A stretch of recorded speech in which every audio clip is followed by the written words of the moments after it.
full disclosure, because on May 15th, I will today that we're watching this. I'm actually in Germany right now. I'm in Atlanta, but I'll be at the high-end show in Munich, Germany. Okay, great. I'd say today. And I think it's probably after 3:00 or right at 3:00. We're launching Qobuz Connect, and it is the most exciting thing. Podcast. Hey, everybody. Welcome to this episode of the eCoustics podcast. I am your host for this episode and eCoustics producer, Mitch Anderson. And we have with us today eCoustics editor at large, Chris Boylan. Howdy, Chris. Hey, how's it going, Mitch? It's going good. And we also have with us someone that I have known and been in communication with for a long, in my world in the industry, a decent amount of time. David Solomon from Qobuz. And welcome, David. I'm so happy you're here, man. Thanks, Mitch. It's good to be here. We've been wanting to do this for a while. We finally landed, and we're here. We did. And man, when I was going through emails, it was like, I think 2000, I think it was 18 or 19 that you first provided me with a Qobuz artist, code or account.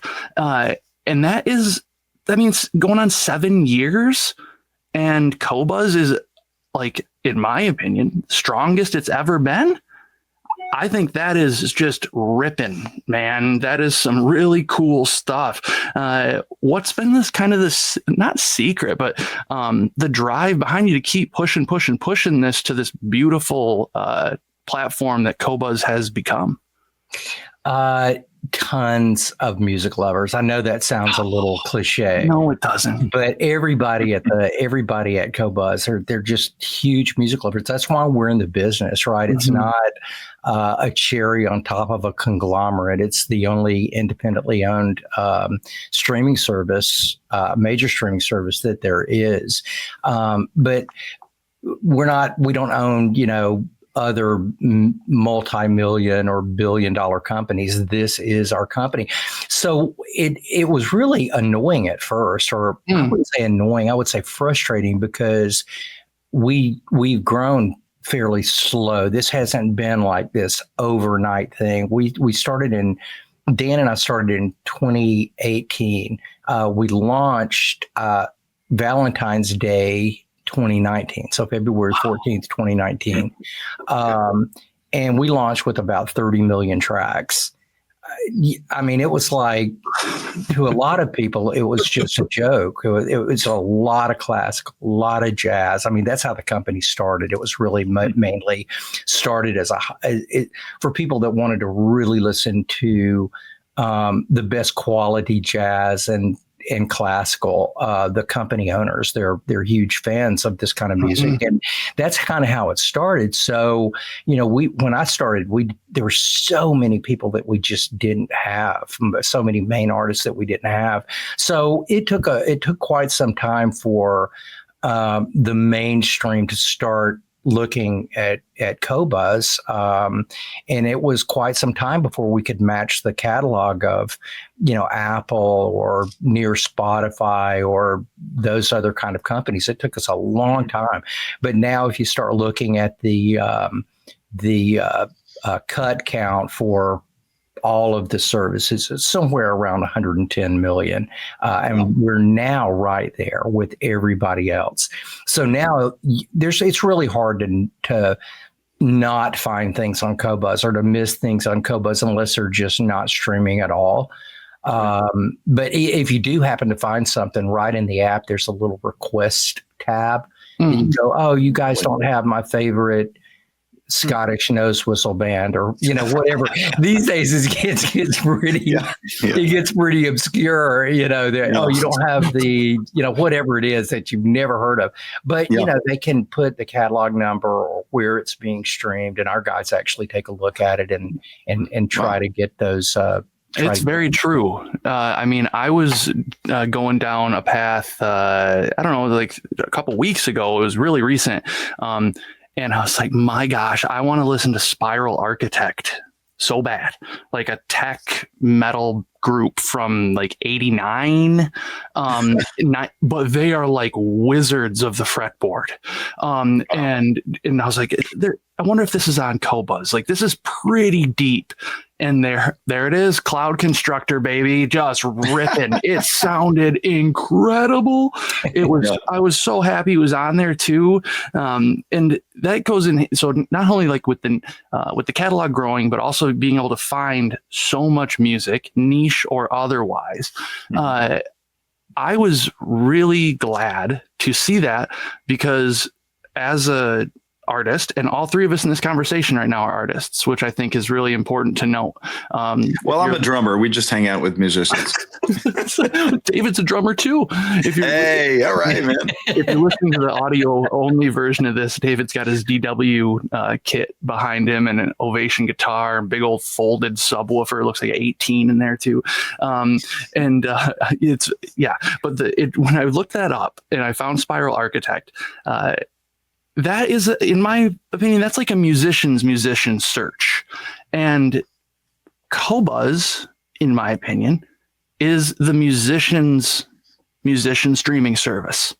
Vinyl collecting or archiving and playing. Qobuz checks all my boxes. This is not a paid endorsement. It's just it's just how I feel.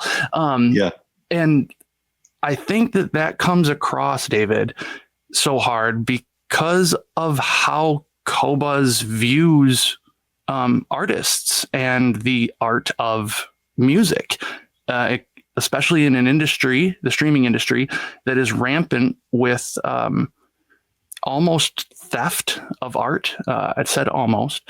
And Qobuz shows up and like tops the charts on artist royalties, and the descriptions that you write and have on that site for the albums, and how thoughtful the writing is with describing records, and that artist focus piece. Do you mind touching on that, please? Because that's a foundational thing, man. That doesn't happen overnight. Yeah, our editorial is about as important as the music is. We got a lot of writers. And the editorial team, it's literally all they do. They make playlists, they write about artists, they read about artists, they do interviews with artists. So yeah, everything that you read on Qobuz pretty much is done in-house by our people. And this kind of goes back to the very first of our conversation. Everybody at Qobuz is music lovers, especially the music team. I get to sit in on we have a team meeting every week. And the last part of the team meeting is all of the different heads of music going around going, oh, well, you're going to love what's coming out this Friday. It's going to be this and this and this. And then the next one is, wow, the classical cuts are just beautiful. And you could tell these people are just swooning over the music that they've listened to and can't wait to turn, everyone onto it, whether it be just having it up there, because we can't write about everything, or picking out a specific artist or a specific few artists that we have different features on. So yeah, that's one of my favorite parts about Qobuz, because I not only can listen to the music, but I learn a lot about the music from a human perspective, not from an AI perspective. That is cool. Wonderful. Thank you for sharing that. Yeah. Chris, go ahead. Yeah. No, I was just going to ask, one of the high points of Qobuz is the quality, high res audio, lossless audio. Was Qobuz founded with that as one of the tenets, like just deliver music, but in the highest possible quality for those who care about such things? Yeah. In 2007, it was opened up. So that was like, quite a few years before Qobuz. At that point, Qobuz was called, Tidal. At that point, Tidal was called WIMP. Oh, right. Yeah, that wasn't even wow. They didn't change that name for a while. But we were the first ones that were streaming high res. They were they were the first major service that kind of came in lossless, but that was at 1644. Okay. CD quality. CD quality, which was fine. I mean, that was fantastic because up until that point, it was only, I think we were topping out at like 320 kilobits per second. Oh, yeah. Well, there are some services that still top out at 320 kilobits per second. Well, at that point, it was, I think Spotify wasn't even at 320 at that point. There was a company called MOG, M-O-G. Oh, right. A guy named David Hyman opened this company. And honestly, that was the first time that I looked at streaming and went, oh, wow, this is actually going to go somewhere. And I mean, I really remember having that thought clearly in my head. And the progression had already gotten from, we started streaming at about 96 kilobits per second. You remember XM or Cirrus, right? It was like, I sure do. You could barely even listen to voices at 96 kilobits per second, much less music. Yeah. And then it went to 192. And I'm thinking, well, you can hear the tune. I mean, it really didn't bring you any emotion, but you could hear all the notes, right? And then it went to 256. And I still wasn't paying much attention to it. That's when Apple was selling their songs for, 256 kilobit per second songs they were selling for 99 cents to $1.39, which was just ridiculous. So I still wasn't paying much attention to it. It just didn't hit me. I'm thinking it's just unrealistic. I don't even want to steal music at that level, right? And then it went to 320 with MOG, and I listened to that the first time, and I called David Hyman up. I'm going, man, you got to get me hooked up with this. This is about the time. I guess we were doing Peachtree Audio at that time. And I started listening to this thing. And if you think about the progression, 96 to 192 to 256 to 320, still not really good, but you could see that the streaming world was on a trajectory. So in 2014, I spoke with a company called WIMP. And they asked me to launch Tidal in the United States. Well, only after I went over there and I saw the name, and I'm going, you guys realize you can't name this thing WIMP in the United States, right? It's exactly opposite of what you're talking. Need a cool name like Napster. So I went back about 2 months later, the Tidal logo, and I thought, okay. That's perfect. So we launched Tidal in 2014 as the first streaming service that was lossless. So it was an absolute huge hit. And I worked with those guys for a couple of years, and then Jay-Z bought it. Yeah, I remember the first time I heard Tidal I'm out of there. Kona. That was it. Yeah. Well, it wasn't my choice. I was fine with Jay-Z, but apparently Jay-Z wasn't fine with me. Hey, I met the posse. I was gonna like uncool up the whole place. So, they let me go, even though I felt like I did a pretty good job. Well, I don't know, a year or so later, I heard about this cool company out of France called Qobuz. That was coming to town, and I thought, wow, I really enjoyed the streaming business. So I contacted Qobuz, and I was their first hire for the United States, which I'm really proud of that, because that's two streaming services, the first two lossless streaming services I had the privilege of bringing to the United States.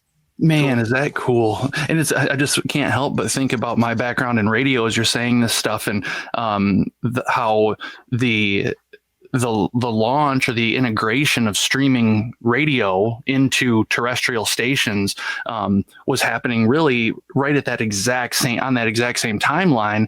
And I remember in college, it was a really big deal when the stream went from 64 to 128. Like, that was a huge bandwidth thing for the university to take on. Yeah. And so just like remembering the conversations with professors and engineers at the college talking about the costs associated with upping bit rate and upping sample rate to a larger audience was so cool. And so to hear you talk about the streaming industry now in that way, that's the first time I've had that lineage in my head. And that's cool. I dig on that hard. Chris, you and I talked a little bit beforehand with this episode. And yeah, I've met David, briefly a couple times, and I think I do want to be on this one. Qobuz is sweet. I want to do some stuff, right? And you and I talked briefly about the launch of the Qobuz Connect, which actually just launched today as this episode airs. Congratulations, David. Chris, do you want to, I don't know if that makes sense for you to preface with a question, because I brought up Qobuz Connect, but I want to know more about it. Yeah. I mean, in terms of the technology and the quality, a lot of people are still listening to music streamed via Bluetooth, and it's a shame. When you can connect either via Ethernet connection or a Wi-Fi connection, you can get a lot higher bandwidth, of course, but that means a lot better quality, and it's something that I think Qobuz has been lacking, and one of the few things, and it's exciting to me to think about Qobuz Connect happening, because then you can get a direct connection. You just use your phone kind of to drive the show, but you don't have to worry about a Bluetooth connection between your phone and the Qobuz app and the speakers on the back end. So what did that take to make it happen, David, to bring Qobuz Connect to reality? And who are your launch partners? Like who's going to support Qobuz Connect on day one? Okay. Full disclosure, because on May 15th, I will today that we're watching this. I'm actually in Germany right now. I'm in Atlanta, but I'll be at the high-end show in Munich, Germany. Okay, great. Let's say today, and I think it's probably after 3:00 or right at 3:00. We're launching Qobuz Connect, and it is the most exciting thing outside of the collection and the sort of the base that we had to lay before we came out with a feature like this. Yeah, that foundation. You have to have the foundation. And it took quite some time to do that. Just so people know what it is before we continue, let me just give you a brief explanation of what Qobuz Connect is. Please. Every server has got an app, right? Sonos has got an app, Render's got an app. Everybody's got an app. They pretty much have to. And companies spend a lot of money on their apps. They have to.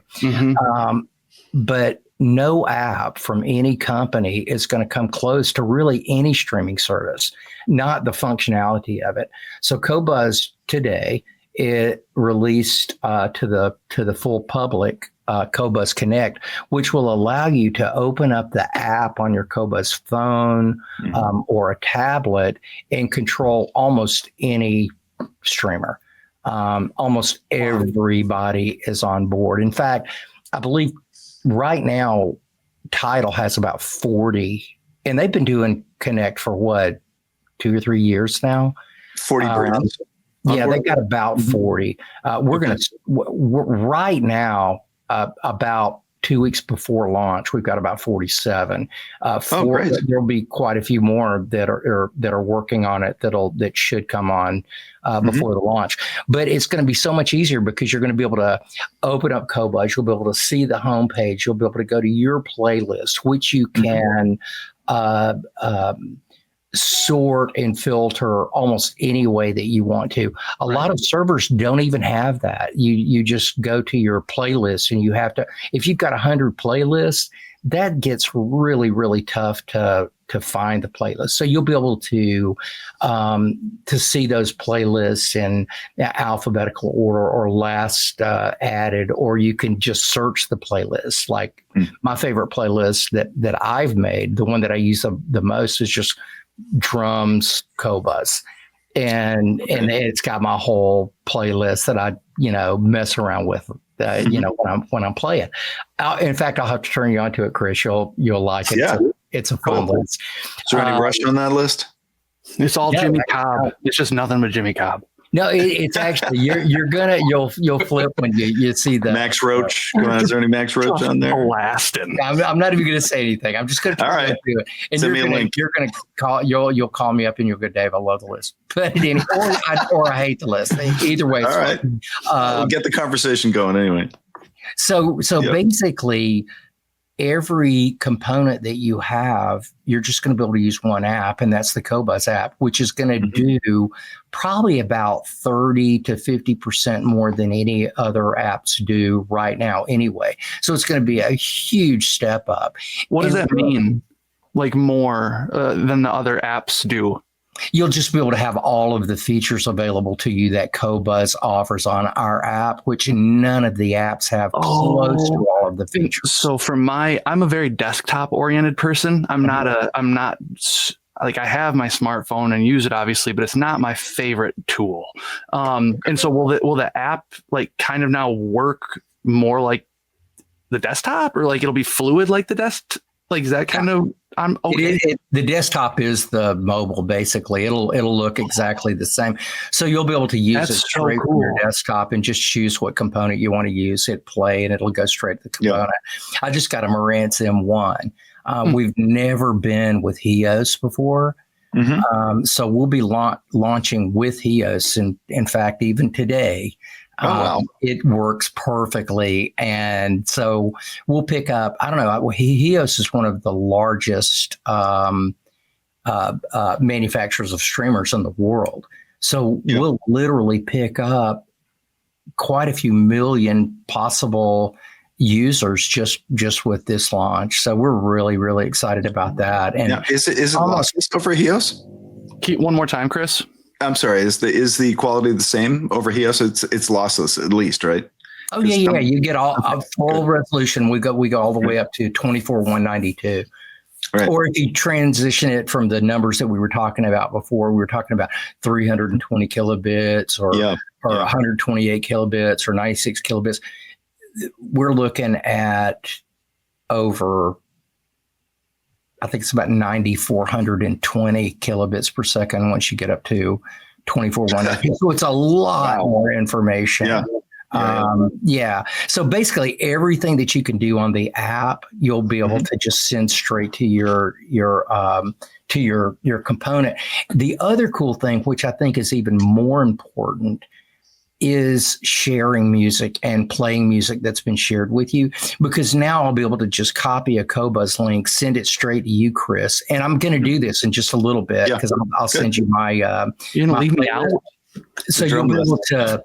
I'll be able to send you the playlist. Then you get it on whatever device you've got. It says open playlist on Qobuz. You open it straight there. Now it's open. Now you can hit play and go to any component you want. The same thing happens to me because you're going to share your drum playlist with me. And I'm going to go, oh, well, this is really cool. I'll open it up and go, oh, I could never play that. Chris is whatever it is, right? But at least I'll have instant access to you. Now, how did that work before? You open up your whatever, your render, your DCS, your whatever it is, it doesn't matter. You open up any of those apps and you find your favorite song and you're going, oh my God, this song, my buddy Chris would love this, but I'm just not going to go through the hassle of leaving this app, opening up the Qobuz app, copying it, sending it to you, and then going back to my app. Now you're going to be able to do that all in one area. Cool. Yeah, I like that. That is really helpful. Yeah, it is, because it allows people in real time to share things and be able to automatically open it up without having to go to other apps and other screens. And the whole goal is just total simplicity. The other thing that Qobuz is going to do with our Connect that nobody else is doing is we're going to allow you to control your computer. So a lot of people are using the computer as their streamer, as their server. That's me. Yeah, a lot of people do it, but you can't control it. You have to go up to your computer and you have to get your mouse out and blah, blah, blah. You don't have to do that anymore. You'll be able to just pick up your phone, hit play, and you're done. So when you're integrating all of this new tech, and we're talking about a digital music company in Qobuz, the infrastructure for something like this is way above my pay grade. I got keyboards behind me. I can count to 88. But you're putting all this stuff together. all this tech, all this role, all this time going into it. You're launched today at high-end Munich, which is what a red carpet way to debut. My goodness. And so how do you go through this process and keep it at your core that this is a musician first, artist first, sound quality first business? That's a tough one, man. In a world of capitalism, it's been just parallel. It's just parallel teams. We've got a really great guy working with us named David Kraft, who's taken on so much of this whole project on the technical side. Mm-hmm. And he's literally just been running parallel to the company. They do, he's had a beta that they're working on. And so that section of the company has been working on Connect for, gosh, I think it's the better part of about 3 years now. Wow. And I was stupid enough to go, oh, we're working on Connect. I can't believe I even said it so early on. But people, since I said it, for 3 years, I have had nothing but... Right. When's it coming? When's it coming? When's it coming? Or not even worse than that, you've lied to us. Qobuz is never coming out with Connect. And I'm thinking, gosh, it was just it was like a rookie mistake, right? I'm not anything but a rookie. But that was kind of a rookie mistake. Oh, the rollout of this should be really, really neat too, because one of the parts that I don't enjoy when it comes to my relationship with digital music is I do not enjoy sharing it. Like I 100% will make a mixtape for someone on a CD. I will give that. I have a whole section of my vinyl archive that is for gifting. Because I don't know, for me, there's something lost in that share. And I know and I've identified over these years, of learning a lot more about copyright and about, artist royalties, everything as, when I started my own business and stuff, learning about that is a little bit important. The part I don't like about sharing is that I feel it is a disservice to the artist, knowing that when I'm sharing someone with something that they a lot of times won't go out and buy it. They'll just listen to a YouTube thing, or if they don't have Spotify Premium, and it won't even play the song I sent them. It'll just put something that sounds similar. It's so stupid. And so that sharing aspect, knowing what the quality is going to be of what I'm sending is important, because nuances are important to me, because emotions are important to me. And that's why I want to send music to somebody in the first place, is because of the emotion. And if those aren't there, then I don't want to share it. And Qobuz allows for that. And so to not have to go from one app or website or brand that I don't jive with, morally or whatever it may be, sonically, to be able to have that option now as a kind of a safe share, I guess I would consider it, where the intention is kept with the share. It's not something that can maybe be assumed or not. It's that to me is really important when it comes to music.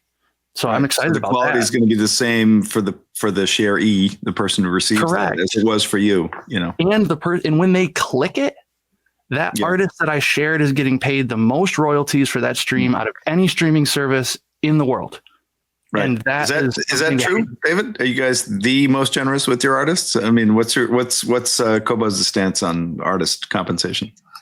We just had a report that just came out in April that independent totally. We didn't have anything to do with the report, but we did want to know. We're paying about 4 times the top on a stream what anyone else is paying.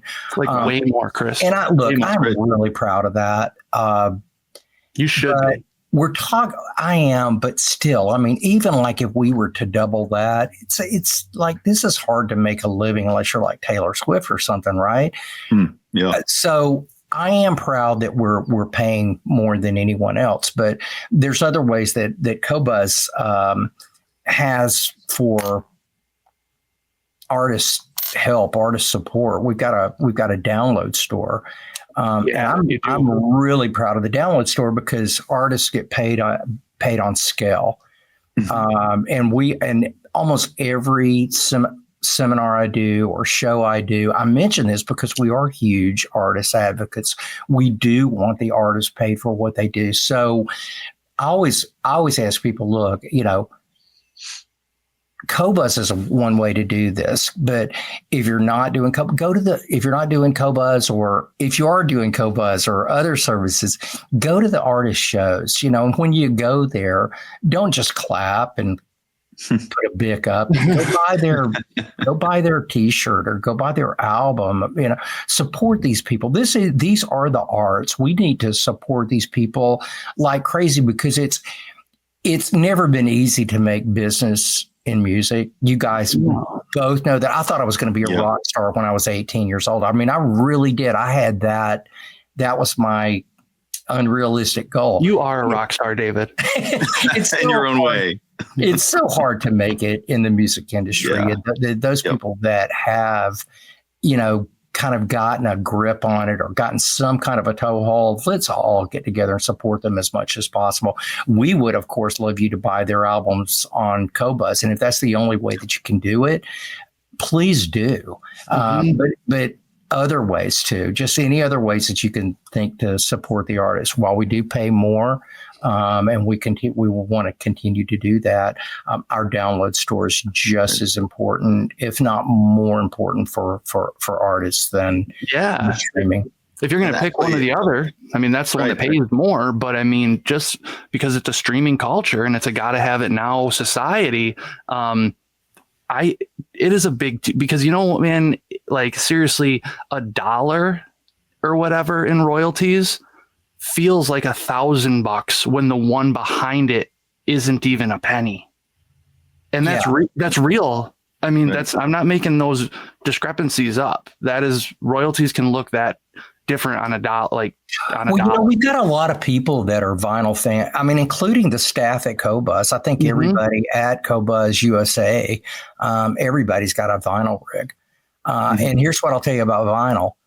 This isn't a competition. It's not a battle. It's not is this better? Is that better? But if you are buying vinyl, listen to it on Qobuz first, because you can get a good idea of how it really sounds. You remember the days that we were buying a record and we would get home. We were so excited. Our new favorite band just came up with a record and we put it on and went, what happened to this band? There's one song on it I like or something, right? Well, you never have to do that. You never have to do that again. Listen to it before you buy it. And buy it. Buy it. Yes, but buy it. To bring it back to our audience a bit, at least some of our audience is really into the highest quality possible. And when I was researching an article we were writing on high-res audio, I see Qobuz actually offers DSD and DXD versions of many of the albums, right? I was halfway through this. I was halfway through my sentence on the last one when I'm going, okay, how am I going to work in DSD? Well, there you go. We just started, thanks very much, Chris. We just started selling I don't know, a month and a half ago, we just started selling DSD and DXD on our download store, which is something you can't stream.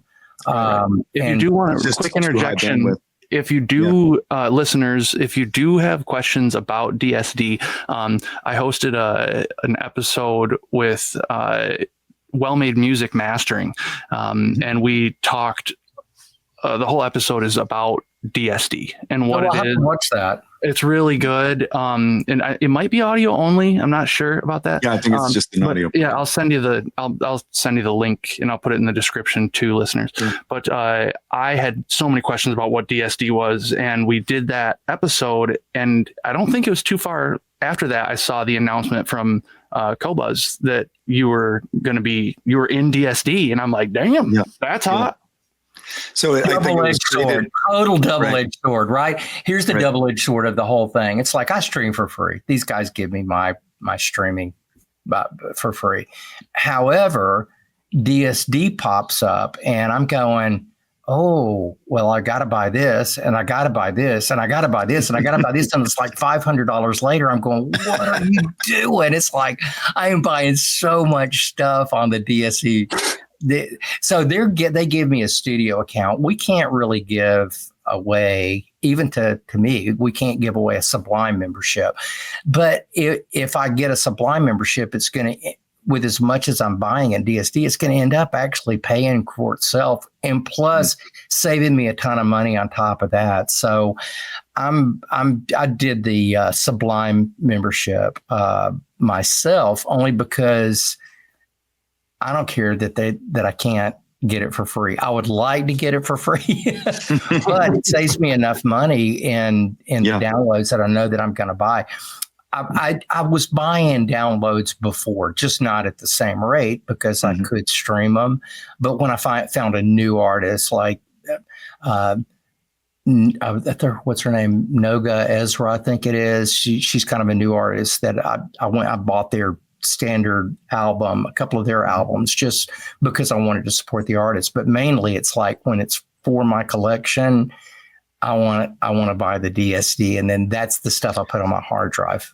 Yeah. And for those who I'm sorry. So for those who don't know what DSD actually is, I mean, I think it was created for the Sony SACD format as a physical media back, maybe 2 decades ago or close to it, as a super high end option. I mean, it uses direct stream digital. One bit. Right. It's 1 bit that's going really fast. It's incredible. It's quite a technology. Yeah. And I guess, when physical media became less popular, at least the digital version, it was nice that DSD itself migrated to a download format so people could still get that really, really high quality, almost analog like, representation of music instantly via download. So I was surprised to see that Qobuz was offering that. And it's, again, I guess just another sign that Qobuz is dedicated to the highest quality. Sorry? We just opened in Japan, and we had bought a download service that was already in Japan, and so it kind of got our toe into that arena. And then the Japanese people, they were going, "Give us DSD, or get out of here with your download store." So that was like really the purpose of getting it. But now we've all got the benefit of having that on the service. It's also an artist-focused move, introducing DSD for download to consumer. I mean, DSD being one of, if not the earliest form of high-res digital, because it was there to archive the analog tapes, and what I learned in that episode, it was never built or made for the purpose of consumption. Like, it was an archival platform. And I think that is really neat history behind that. And the fact that now Qobuz offers that as a download, that's just neat audio history. I don't care how you heard it. I mean, that's like that is digital music history being written, and we get to, experience it. Which is really cool. You do have to have special equipment to play back. Listen to the episode if you have questions about DSD. Yeah, a question about that the download store too that came to my mind. So when you have the Qobuz Connect, that then can that control your? No, that's a great question. God, that is such a great question. For my local files, there's a couple of programs that I use. One of them is Roon, which is just still, I still love Roon, and I'm sure I'm going to still be using it quite a bit, or from time to time at least. But there's that, and then there's another one that I like a lot called Audioravana. Okay. So if you're going to play local files, you will need to have some kind of a music management system. I think I use I use Android, but I use Playfi. I think it's called. I think there's an app called Playfi. That's not really. I don't think Playfi's got that's like any other app. Unless I'm mistaken, I don't use Playfi a lot, although I do have it on one. But I wrote down the ones that I'm going to need to write down. The ones that you just said, David, I want to put in the description for the episode. Yeah. What was the name of that second one again? Nirvana? Audioravana. Audio. Okay. Cool. Audirvana. Okay. When you launched this this app then, and I'm not hip to this stuff, so I'm asking amateur questions, like the new streamers and everything. So when you're listening, do you get like full color artwork, and you get like, if you could like read like the liner notes and stuff right on your streamer, and that kind of just shows up pretty and nice? And you don't have to, right? It's like, I really do dig the whole little OLED screens on gear that you can it's go attractive and touch. It really is very attractive, but it's practically speaking, you don't want to have to walk up to it and get down there and do it. So all of that information is actually just going to be right on your phone, and you won't have to, because you're going to be when you're using the Connect app, you can just look at the liner notes or anything that's about that album. So yeah, you'll be able to do that. Just awesome. And really kind of the way it makes the most sense, because a lot of times people aren't even using their phone. Whenever I stream, I like to use this. Mm-hmm. Tablet, your laptop. A tablet. Yeah. Because I mean, who wants to look at a phone that you're gonna? Yeah. It's such small information, right? So for those on the audio only version, he was holding up a laptop. When this first came out, when we used to be able to do this to begin with, it was just total. It was not only fairly archaic. There used to be this system out there called Sulus, right? You guys happen to remember that? Yeah, I remember that. It was the first music management system. Meridian came up with a really cool system.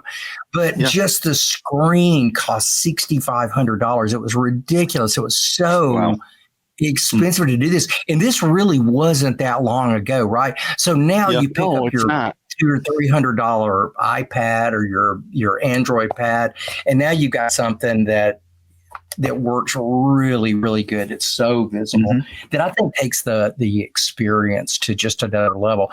Another thing is, like, when you're using this and you got a bunch of friends over, you don't need to be passing around your phone. It's just, right there. Well, hey, check this out. You pick out something. No, you pick out. Okay, now you pick out something. And those kind of parties are a lot of fun. So is this, is Qobuz Connect going to be like a free add-on to a subscription service, or is it something you have to you pay for in addition? No. It's just part of the app. There was sweet. Charge. There's just an update and just an upgrade, baby. That's awesome. Yeah, because we really think a lot of people are there's a lot of people that have avoided going to Qobuz because we didn't have Connect, and I get it. People want convenience. It's when Spotify came out with this feature, I think most people in my world thought, wow, this is brilliant. In my really own personal world, I'm going, why didn't they have a control the computer too? I mean, it's on the same network. Yeah. And then I look at Tidal and I'm going, why didn't these guys, don't they know how people use this stuff? So yeah, I'm really stoked that we figured that part of it out as well too. So we're not only coming in with more partners than Tidal had after 3 years, and we're expanding that very quickly. We're putting features on there that are really geared toward the music lover and what you really do with your system when you get it home. And I think the being able to control the computer is a perfect example of that. Like Chris, I know Chris is a smart car Tesla driver. Like, does Qobuz Connect link up with like Android Auto or like any of the vehicle stuff? Yeah, we're not on Tesla native at this point, but I hope to be there soon. In fact, cool. I hope to be in a lot of platforms soon that we're not in on the car area. That's going to be our next biggest move forward. Yeah, we're gonna be putting a huge push on mobile going That's forward. Great. Although we work great with CarPlay and but we would really want to be super integrated into all vehicles. Although it's not very hard to do right now. That's awesome to hear. Man, I'm as far as it goes, Qobuz Connect seems like it's just the natural progression of the platform for reach, for expandability, and for accessibility for the listeners and subscribers to the service. As this is airing, by the way, on launch day, Qobuz Connect, what is the intro tier price to Qobuz, so I can tell my brother it's time to sign up? Oh, like it's $12.99 a month, or $129 a year, I think it is. Okay, that's cool. just for the standard plan, but we've got all kinds of plans. We've got family plans for I think that's $17.99 a month. We got duo plans, so if you just got like you and your mate, the only restriction, and a family plan. The only restrictions are the family plans and the duo plans. You need to be under the same residence. I have one other question, Chris. If you want to take it, I can take it now. But we haven't had David on this show before, so I don't know if you can tell or not. I am keeping it reeled in right now, like a lot. So curb your enthusiasm. You are welcome, everyone. This is me holding back as much as I can. Come on, let it loose, man. I mean, listeners, I really like David. I mean, he's been so kind to me over the years. We've had great conversations. And I've always felt such a great energy from you, man. And I appreciate that a lot. The other question I had that I wanted to ask is, how does Qobuz sound so good? It's different than all the streaming platforms. And you can tell on your phone. You can tell on any set of hi-fi speakers. You can tell in any set of headphones, any vehicle, or just listening to your phone out on a countertop. You can tell it's a better quality service. Like I don't get what do you guys, can you share anything about what you're doing with that? I get asked this a lot, and no, I can't, because the other services should sound exactly like we sound, although they don't. They do not. And to kind of define that, I haven't showed you the system that I use at my desktop, but it's a pair of, I don't know, 6 foot tall Martin Logan 11As. I mean, it's literally right here with the DCS bar talk and a GAN amplifier. I mean, if there's a fly in the studio, I know what microphone it's next to. It's just the most resolute system that you could imagine for a desktop, because I listen to music a lot, and I wanted something that was just spectacular to listen to at my desk. I mean, I always had a nice little set of bookshelf speakers, but I got to tell you, there's no comparison. I feel like I'm in a huge set of headphones with visceral impact. And I'm trying to think, what were we? No, we're talking. Why that sounds better? Okay, let me tell you how it sounds different. How it sounds to me better, because I can hear it. I mean, it's really, a lot of people come to me and go, I don't know what it is, but there's just something about Qobuz that sounds a little better. It's subtle, but there's just something that sounds a little better with Qobuz. And what is it? And I'll tell you exactly what it is. We create the last edge. Everything and every sound has got an edge to it, right? Of course, a cymbal's got an edge to it. That's easy to think about. But a clap. Oh yeah. There's a sharp edge to it. Your keyboard, you hit that first initial fundamental. There's an edge to that, right? That edge has got to be produced if it's going to sound right. We produce the edge, and I swear I don't know why the other guys are not. But this is a great experiment to do, and you could pick out like almost any, not almost any tune. Pick out any tune that you can think of, and concentrate. Close your eyes. Concentrate on that edge.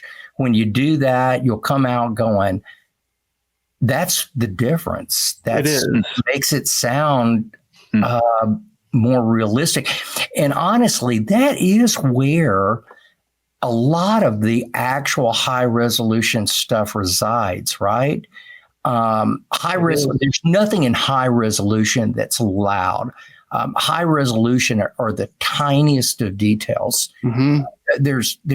And if you took 100 or 1,000 of those tiny details, you might not even notice. But there are literally millions and millions of tiny details within this range that I'm talking about. That, to me, that's what makes a high resolution service. I don't care what you're putting out there. If your actual bandwidth or your frequency response or your roll off doesn't match what the recording is, then is it really high resolution at all?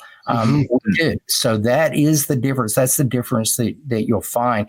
I'm delighted that this is the difference, but frankly, it should not be a difference. Those other guys should figure out what's going on and go, oh, well, let's stop doing that, because but they're not music lovers. They've just got a service with the numbers, but we don't know. We don't know what they're doing. I've explained the sound to the best way I've done it. I was most proud of anyways, I was like, well, I mean, I guess Qobuz to me kind of sounds like they took all of their servers and everything, and every song gets placed on a nice, cool pillow before going to sleep. Because your pillow, that's cool. The difference. That's what we do. Nobody else does that. No, the cool pillow lasts for a roughly 3 to 5 minutes before you got to flip it over. It's about it lasts about the length of a single, but it's that comfortable feeling. It doesn't drive me. It doesn't like up my anxiety over, longer listening sessions. That wear out fatigue from other services is real, I believe. That compression stuff is, long term it's damaging, I think, but whatever. But that's why we're talking to Qobuz. And so I just think thanks for talking about that, and it's a great sound, and this it's a great episode, and congratulations on Qobuz Connect. And Chris, what do you got? I wanted to jump in with one question about the future. David, when we met at Capital Audio Fest, I asked you about this, and I think you've probably learned not to get too revelatory about future plans, because then people will expect it tomorrow. The next 3 years. But one thing that I like to listen to a lot is spatial audio, Dolby Atmos, Sony's nice 360 RA. And it's something that it seems like the streaming world is not embracing that strongly. I mean, some of the formats like 360 RA were dropped by Tidal recently. What can you say, if anything, about potentially the future of spatial audio, multi-channel surround sound type recordings that might be available? Of course, we're looking into this. We've been having meetings with these guys really since the very beginning. Dan and I were in on a Sony meeting, and these guys were showing us, how great it could be, and neither one of us agreed. We were going. Really? Yeah, because it was, but if we do, I'm sure we're probably going to end up doing it at some point, because we are getting a lot of requests for it. Okay. It's not super high on the priority list, because, I mean, everything that you get in the background, the rear channels is like 48K. I mean, it's really, really low resolution. So we'll I'm sure at some point we'll be looking into it, but we really are sticking with, we're sticking with what made Qobuz. Most people that listen to Qobuz are doing it in 2-channel. But at some point, I'm sure we'll take a look at it, and we'll let you guys know first. Well, thank you. Happy to beta test it for you. Is there if you made it this far to the episode, thank you. Is there a free trial or anything of the service, David? Yeah, you guys can go to, in fact, here's what I'll do. We'll get you guys set up, because if you just go to the website, we'll give you 30 days. but we'll supply you guys at eCoustics with a 60-day QR, nice. so that your folks can get 60 days instead of 30. And then maybe you guys will put together a playlist for me, like eCoustics playlist, and send me your logo. We'll get that published on Qobuz. We have got so many manufacturer and partners playlists posted up there with their logos. It's really, really cool. It is cool. So yeah, we'd be glad to do that for you guys. And so perhaps we'll get that playlist and the QR code ready for you before this actually airs live or airs. Thank you. Anything you want to leave the eCoustics audience with, David? Guys, thank you so much for the service that you provide. Thanks for all of the editorial that you provide in so many different ways. And it's just totally diverse. And so I really appreciate people like you guys, because you're kind of in the same boat that we are. You're music lovers, and that makes all the difference in the world. So thank you for everything that you guys do. Qobuz is really, really proud to be supporting you guys, at least in the music side of things. And just big thank you. No, man. Yeah, no problem. Yeah. And I think that I'll end with, if I haven't made it clear enough already, I have some real qualms with streaming industry. I mean, I think it has become an ugly place. I am not a fan of it in 2025. For another episode. What I am a fan of, though, is that I can say with honesty, when people bring up, what do you use? That I use Qobuz, and I have all these reasons. Now I can just send them a link to this episode. Like, there you go. But I'm really grateful that the resources, the time, the hours, and the care has all gone into what your platform is. And it makes a difference for me, and it makes a difference in my conversations as an artist. And that's about as much as I can ask for. So thank you. For this episode of the eCoustics podcast, I've been your host and producer, Mitch Anderson. We've had editor-at-large Chris Boylan. Thank you, Chris. Yeah, no problem. And we've had Qobuzz's David Solomon. Congrats on launch. Thanks very much. See you guys on the next one.